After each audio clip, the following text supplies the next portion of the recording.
So as tensions continue to escalate on the borders of India and Pakistan in a massive development, WION has learned that the IC-814 mastermind, Rauf Azhar, and the associates and his family members are likely to have been killed in India's Operation Sindoor. Now, Rauf Azhar's likely death is only being confirmed now. Yesterday, it was understood that family members of the Jaish-e-Mohammad Chief Masood Azhar had been killed in the operation.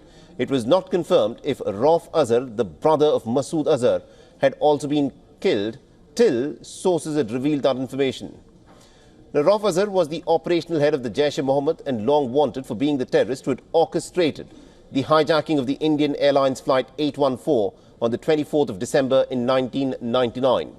Now, the IC-814 Kandahar hijack was used to facilitate the release of Omar Sayed Sheikh, a key Al-Qaeda operative. The Jaish-e-Mohammad terrorist was also involved in the kidnapping and beheading of the American journalist Daniel Pearl back in 2002. All right, now to give us more perspective in terms of what is happening at this moment between India and Pakistan, we are joined in this broadcast by retired Major General Neeraj Bali. He is an Indian Army veteran and also the director at Gyan Chakra think tank. General Bali, thank you very much indeed, sir, for joining us here on this broadcast and beyond.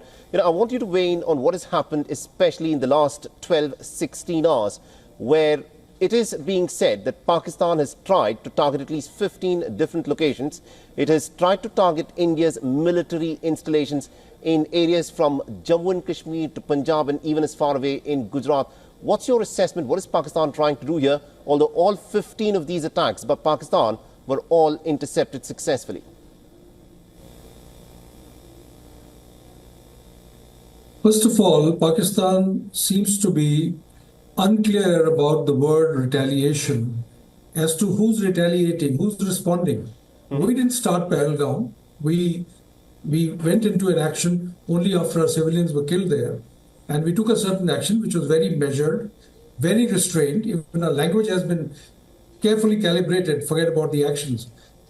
What Pakistan has done is very much from Pakistan's playbook, right, which is immediate response, a little knee-jerk response, and always try to escalate things a little. Remember what happened in Balakot. We took Balakot action, the response to Pulwama, but the very next day, the Pakistanis made a haphazard, a ham-handed effort to drop some munitions near one of our borders without any success, really speaking. So this is very much in keeping with what Pakistan has done earlier. They tend to mirror what India does without understanding that it is India which is responding. And if you carry on doing this, this is an unending cycle. So what they did last night of attacking or trying to attack 15 different airfields, extending right from Avantipura going down to Bhuj, stands in stark contrast with what we did. We attacked only terrorist infrastructure and provided pictures of that, provided proof of this is what Pakistan does. So I think now we have responded again, as your reporter was just saying just before this, common knowledge that we have neutralized the air defense system in Lahore. We also attacked a few other places, Rawalpindi, Karachi and so on. And what the damage there is not been disclosed so far. So this is where we stand today. Right. I do think we should, as military people, as a country, expect Pakistan to once again do the kind of knee-jerk that it does. Indeed. And also, General Bali, considering as to how Pakistan has tried to hit at India's military installations, for which India has now hit back. And according to reports, India has managed to destroy the Chinese-given HQ-9, air defense system in Lahore. Now, this is considered to be one of the very best air defense systems that China has, which was given by them to the Pakistanis. The fact that this is being destroyed by India, how significant is this?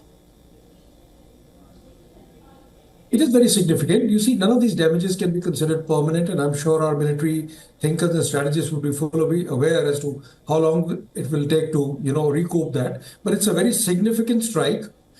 Interestingly, a few moments ago, I saw on Sky News the Pakistani defense minister being questioned and was repeatedly asked, did you use any Chinese-made equipment? And he just wouldn't answer this question. He would just keep dodging it. So obviously, it has hurt them at some level.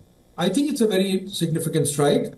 I think we have sent a clear and unmistakable signal that should they keep increasing the theater of operations that they've tried to do, then of course we will target their military infrastructure as well.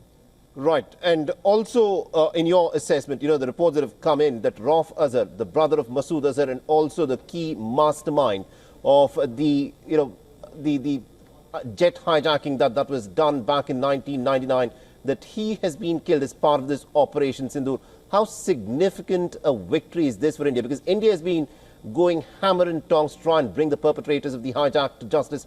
And it is now in Operation Sindoor that Rauf Azhar seems to be killed. Well, I will repeat what the Foreign Secretary said a few minutes ago. I'm sure the government will confirm that. But by all accounts, it looks like it has happened. And I'll tell you why I think it has happened. Because once we had done our initial attacks, the Pakistani media reported that while that particular mosque, the seminary, had been completely vacated of students, you would be aware that all seminaries in Pakistan-occupied Kashmir had been vacated, expecting that they'll be attacked by India. But the family of Masood Azhar was still staying in that place.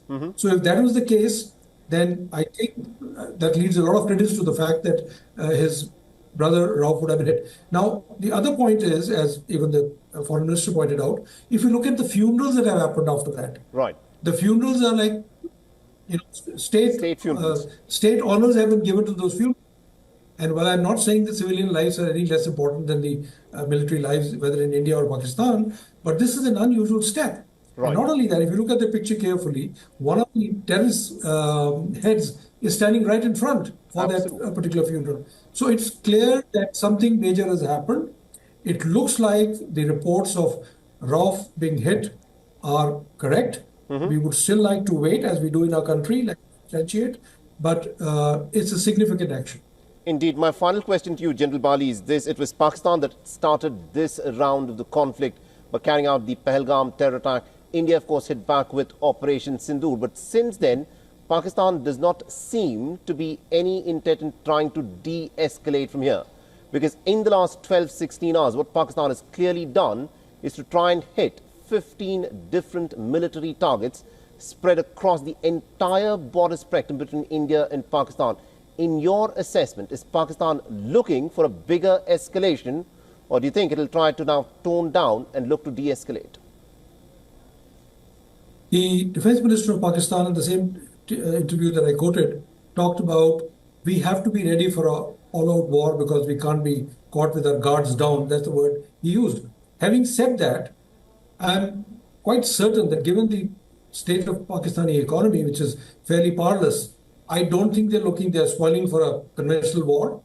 I think this cycle is about to end. At least good sense should prevail.